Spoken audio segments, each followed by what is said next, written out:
এইফালে ৰাতিপুৱা উঠিলোঁ, উঠি মেলি কমলা টেঙা ওচৰতে বাৰী আছে, মানে কমলা টেঙা লাগিছে, তাৰপৰা তেহেঁতি আনিলেগৈ কমলা খালা। এই কমলা চিঙা ৰূপচা গোটেই এইবোৰ বন গুটি লগাই আনিলে, যিহেতু কমলা খাবলৈ পালোঁ। আমি যোৱা নাই বাৰু, তেহেঁতি ছিঙিব গ'ল।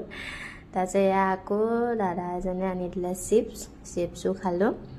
আৰু এটা কম, কিন্তু থাকি বহুত ভাল লাগিলে। আৰু এইটো কি মাহ জানো, তাৰপৰা আমি ইয়াৰ বাৰীতে আছিলে, ছিঙি ল'লোঁ ধৰক, তেওঁলোকৰে ধৰক। আৰু অলপ ওচৰতে আৰু অলপ ধুনীয়া জেগা এডোখৰ আছে, তালৈ বুলি আহিলোঁ। অলপ বোলো ফুৰোঁ, যিহেতু আমি এতিয়া 11:30 বজাত ইয়াৰ পৰা যাম সেইকাৰণে। আৰু এই জেগাটো চাওকচোন, ইমানেই ধুনীয়া। মানে ইয়াত এনেকৈ মানে কি ক'ম, জেগা থাকিছে কিবা লাগিব ন। আৰু এইবাৰ উৰহি মাহ ইয়াৰ পৰাই ছিঙিছোঁ আমি, মানুহক কৈ লৈছোঁ বাৰু, নোকোৱাকৈ ছিঙা নাই।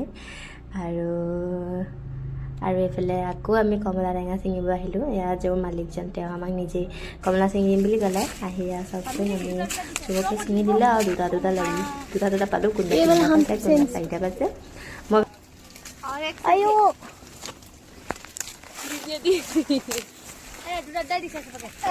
আৰু এটা লাগে, আৰু এক